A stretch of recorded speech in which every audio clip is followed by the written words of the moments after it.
As we get older, there are all kinds of numbers that we need to pay attention to. Blood pressure, cholesterol, guys, the PSA number is also kind of important.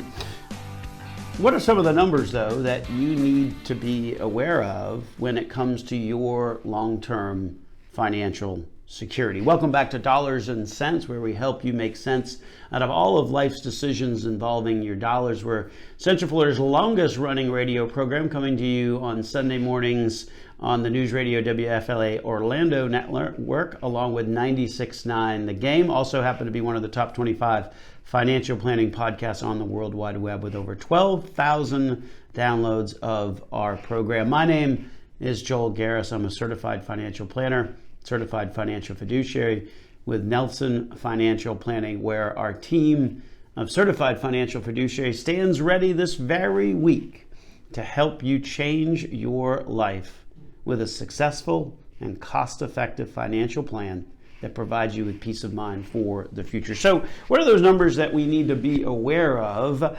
And we're going to give you 6. And it's not lotto numbers, so if you think your financial plan is playing the lottery, this isn't going to work. But these are numbers that you would be far better off getting a hold of and getting an understanding of, rather than going and buying that scratch off. So anyway, here we go. Number 1, make sure you know the number of your monthly cash flow. So what is that? Basically, money coming in and money going out. Keeping track of income, keeping track of expenses.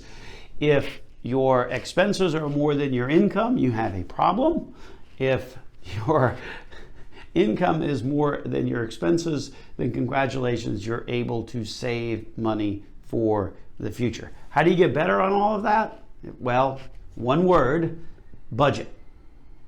And in order to have a successful budget, you need to keep track of those income and those expenses that are occurring on a regular basis. So be aware that that's how you can get on top of your monthly cash flow number.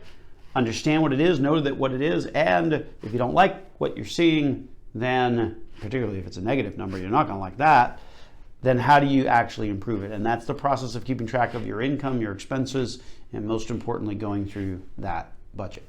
Number 2 on the numbers, and this one probably comes as no surprise, Social Security benefits, right? How much are you going to get in Social Security? That accounts for around 40% of what the average retiree generates in income. And there's a range of numbers, right? Starting at 62 all the way up to age 70, there is a different number for your Social Security benefit depending upon where you fall in those ages. Age 62, that number is going to be very, very different than it is at full retirement age, which is 67 or 66, depending upon what year you were born, on up to age 70, where it maximizes out. So know your Social Security age, and the reality is that it increases as you go through those years. So it's certainly important to know that. Just along those same lines, the third number that is always good to know if you're looking to improve your long-term financial security is what your retirement savings is, right? Social Security only providing 40%. What's going to provide the other 60%? That seems pretty clear, given that Social Security is not even going to cover the majority of your income in retirement. So what you need to do for those retirement savings is very simple.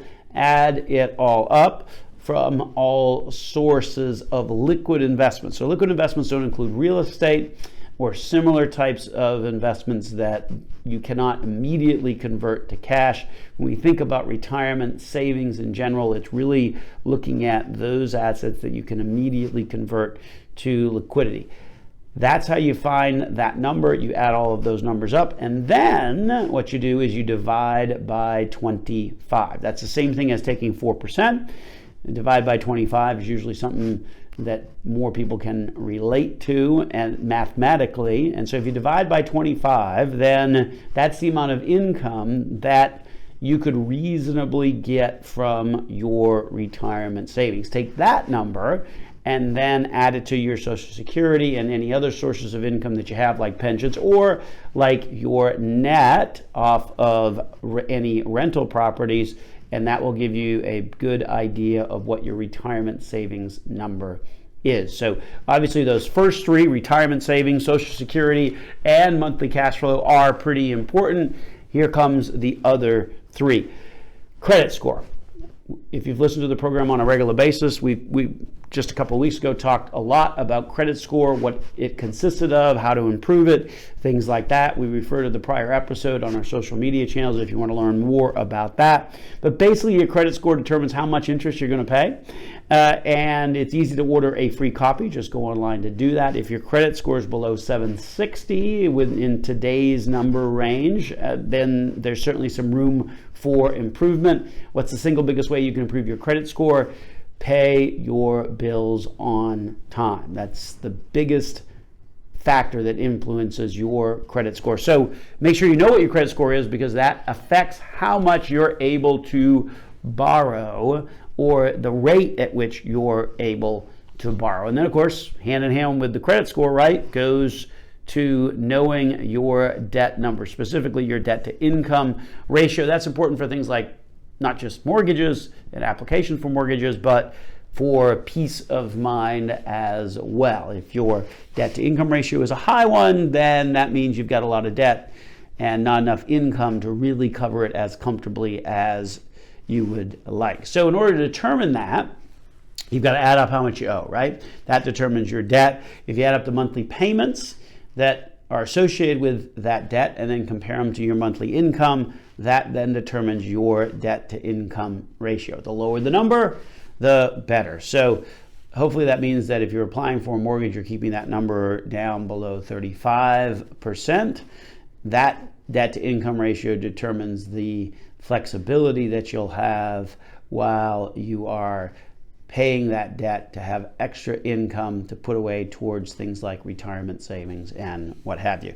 And then lastly is the interest rate on any debt that you do have, right? I mean, that's important because the interest rate is the cost of that money. So the higher the interest rate, the more the cost is for that particular debt. So in order to determine what that is, then you need to look at your statements and ultimately put your cash where the cost is the highest. If you've got a credit card that's costing you 16%, then versus a mortgage that's costing you 4%, the reality is that on $1,000 on the credit card, it's costing you $160 of interest per year. $1,000 on the mortgage at 4% is only costing you $40. So try and eliminate the one that's got the highest interest rate. That's why that interest rate is so very important. So understand, these six numbers really break down into two different categories.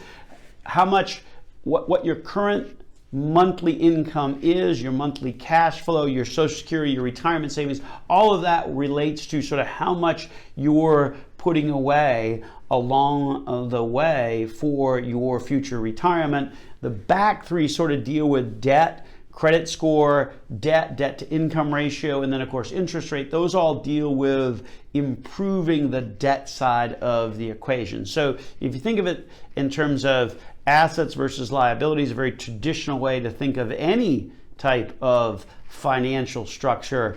I've got things that I own and things that I owe. It ultimately breaks down deeper into those six different numbers that we just talked about. So know your numbers, just like you want to know your blood pressure, your cholesterol, and guys, your PSA. You certainly want to know these numbers as well to improve your financial security. We'll take a break. When we return, we will continue the conversation here on the program with some tax ideas for the year 2020. Coming up next.